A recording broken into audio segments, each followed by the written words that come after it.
Bonjour, aujourd'hui je vais vous parler de l'ego. Donc l'ego, on en entend souvent parler. Là je vais vous parler de l'ego en mode de psychologie et spiritualité. Donc qu'est-ce que c'est, pourquoi et comment faire avec. Donc tout simplement, qu'est-ce que c'est, le reconnaître. C'est cette petite voix qui vous fait ah, gna, gna, gna, gna, gna, gna, qui vous fait douter, qui vous fait hésiter, qui vous dit mais t'es pas capable, mais regarde celui-là, qui juge, qui critique, bref, qui vous ennuie la plupart du temps parce que ça vous fait douter de tout ce que vous allez faire. Par exemple, vous voulez entreprendre quelque chose et la petite voix tout de suite qui est là. Eh, mais tu sais bien que t'es pas capable, mais tu vas pas y arriver, mais tu te rends compte la somme de travail que ça te ferait faire. Bref, ça vous fait tellement hésiter que vous ne le faites pas. Ça, c'est l'ego en plein. C'est aussi la voix qui dit ah, mais regarde celle-là, ah, mais t'as vu comment il est mis, ah, mais on dirait que c'est toi, bah, quel trou du cul, et bref, qui est un jury qui est vraiment pas sympa. Et puis surtout, donc, cette voix, elle vous empêche de faire. Elle vous prive de votre énergie. C'est la voix qui mine tout, qui plombe, qui peut tourner en plus des heures dans votre tête, qui peut saccager tout ce que vous faites. Bon bref, c'est vraiment une voix pas sympa du tout. Et donc, moi, quand je la vois arriver, voilà, par exemple, elle est là, et elle va commencer à me baratiner, du genre, ah, mais tu devrais faire ci, ah, mais non, mais tu vois pas. Bon, bref, qu'est-ce que je fais? Je lui dis de s'en aller. Je lui dis, ok, je te vois, mais je veux pas de toi, j'ai pas besoin de toi. Ok, donc pourquoi ça existe cet ego? L'ego, il est le je, donc ça veut dire je, moi, je. Euh, et il existe parce que quand on a été petit, on a été quand même conditionné. On a des croyances de notre jeunesse. Et l'ego, lui, ça a été un très bon élève. C'est le jeu qui a appris quand les parents disaient par exemple ne fais pas ci, ne fais pas ça, ne touche pas ça, tu vas tomber. Ah, donc ils nous transmettaient leur peur, ils nous transmettaient qu'on n'avait pas le droit d'être curieux, ils nous transmettaient plein de choses qui nous ont fait que ce jeu, cet ego, a pu exister parce qu'il était comme notre carapace, il était comme notre protection aussi. Donc c'est pas mauvais l'ego, hein. Mais il nous a servi à nous protéger de tout ça. Donc évidemment, quand on s'approchait de quelque chose qui nous avait fait peur quelques jours avant, lui disait attention, attention, tu peux pas y aller là, ça va te faire peur. Donc il nous faisait douter, il nous faisait ne pas avancer là-dedans. Voilà, l'ego, il a une raison d'être, hein. Il est justement une espèce de protection au début dans tout le vécu, dans nos expériences de vie. Euh, il est aussi parce que nous étions, ça change, mais nous sommes dans une ère de dualité, de comparaison. Donc l'ego, ça va être, faut que tu sois le plus fort. On va nous dire ça, faut que tu sois le plus fort, faut que tu sois le plus beau, faut que tu y arrives, faut que tu sois le plus doué. Donc écrase les autres. Tiens, en classe, faut que tu aies les meilleures notes. Donc évidemment, c'est mieux si tu vas écrabouiller les autres. Et puis comme ça, toi, tu vas être le plus fort. C'est celui qui compare. Donc, nous, on a appris comme ça, on a fait avec et on a cru ça. Ok, maintenant, dans le nouveau monde, on commence à comprendre que ce monde de dualité où il fallait tout comparer, être le meilleur, être le plus beau, etc., n'est pas l'important, c'est notre conscience, l'important, c'est nous avec notre sagesse intérieure, avec qui on est vraiment dans notre être, donc notre âme, notre, euh, notre être intérieur ou supérieur, comme on veut l'appeler. On peut dire aussi notre divin en nous. Et l'ego, lui, il cache cet être supérieur, ce divin en nous, etc. Donc, c'est lui qu'il va falloir aller retrouver. Cet être de lumière que nous sommes et que l'ego nous cache la plupart du temps. L'ego, ce n'est pas vous, ce n'est pas moi en tant que tel, c'est pas mon être de sagesse, de lumière, ce n'est pas ça. C'est la carapace que j'ai mis pour essayer d'affronter ce monde de dualité, mais ce n'est pas moi, ça ne me définit pas. Ce qui me définit, c'est justement qui je suis dans mon être, dans mon âme, dans mon cœur.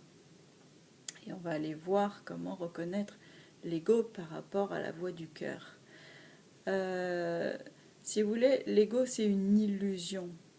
C'est une illusion, et quand on en est prisonnier, on n'arrive plus à être dans son cœur, à être l'être que nous sommes vraiment. Donc, en sachant que c'est une illusion, qu'il existe seulement par rapport à nos croyances et nos peurs, ben on va pouvoir se dire, ok, je vais le regarder différemment, je vais agir différemment par rapport à cette illusion de moi-même. Donc, comment faire avec l'ego? Donc, évidemment, le repérer d'abord, donc en prendre conscience, le voir venir et l'écouter, parce qu'il a des choses à dire cet ego, mais on va l'écouter et on va lui dire ok, blablabla, bla bla bla, je t'entends, je te vois, ben moi j'ai pas envie d'entendre que toutes tes hésitations, tous tes doutes, toutes tes maladresses, tout ton blabla, donc va ailleurs, je ne veux pas te voir, ok? Donc moi carrément, qu'est-ce que je faisais quand je le vois arriver? Qu'est-ce que je faisais? Je dis au passé parce que j'en avais vraiment besoin à une époque. Donc quand je le voyais arriver, moi je le mettais dans le placard la plupart du temps et je lui disais un gros stop, non. Mais vraiment, j'étais très ferme. Donc ça commençait à me dire ah mais t'es pas capable, ah mais ta. Et je pousse avec ma main, je le pousse et je l'envoie balader ailleurs. Je l'envoie, on peut carrément, si on a un gros sac d'égo là que ça n'arrête pas de nous prendre la tête, on le met dans un sac, comme un sac à pommes de terre, on met tout, on fait un nœud et on l'envoie à l'autre bout du monde. Vous imaginez ce que vous voulez, mais faut que vous puissiez lui dire non. Je t'entends, je te vois, ok, mais moi j'ai envie de ressentir avec mon cœur, j'ai pas envie de ta. Ok, donc soyez ferme à ce propos, vraiment. Vous le voyez arriver, ok, et vous lui dites non. Hop, voilà. Et là, vous écoutez la voix de votre cœur. Donc la voix du cœur. Ce qui est bien avec elle, c'est qu'elle est aussi très facile à repérer. Autant l'autre est hésitante et est une voix de la peur, l'ego, autant la voix du cœur, c'est une voix d'amour, c'est une voix qui va vous donner énormément d'énergie, c'est une voix pleine de créativité, d'imagination, qui va vous rendre joyeux, qui va vous faire un bien fou. Donc, c'est par exemple, ah, j'ai une idée, super, je vais la mettre en place, etc. Ça va être génial. Et là, je ressens une énorme énergie pour aller faire cette action, cette envie qui me prend, ce désir. Et donc, c'est merveilleux parce que je suis vraiment dans mon être, dans la joie, dans le fait que je vais pouvoir faire ça.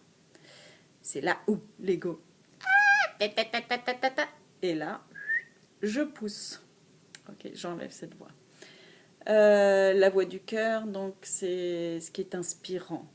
C'est, je vous l'ai dit, ce qui va vous rendre joyeux, fier de vous.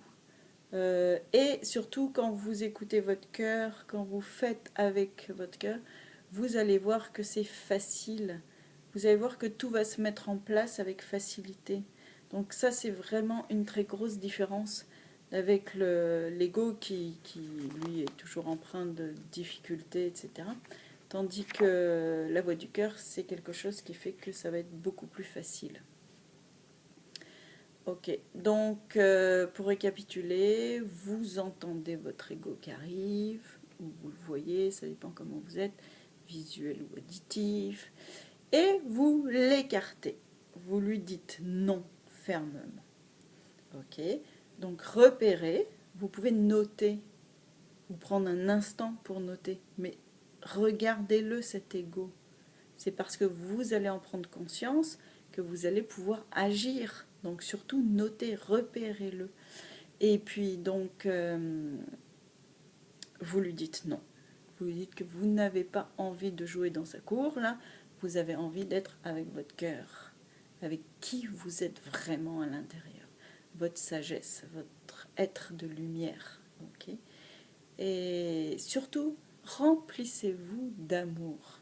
Même si vous êtes toujours prisonnier de votre ego, vraiment l'otage de l'ego, eh bien, vous avez aussi la solution, je le note, mais je me remplis d'amour. Je vais croire en moi, je vais croire en qui je suis vraiment. Et ça va faire une bonne différence. Donc écoutez la voix de votre cœur, remplissez-vous d'amour et soyez fiers de vous, d'avoir vu l'ego et de lui avoir dit non, d'avoir été capable justement de le faire. Parce que l'ego lui va dire « Ah, t'es pas capable !» Donc soyez capable de dire non et soyez capable de retrouver l'être que vous êtes vraiment, l'être d'amour, de lumière que vous êtes. Voilà, j'espère que ça vous sera utile et à bientôt. Au revoir.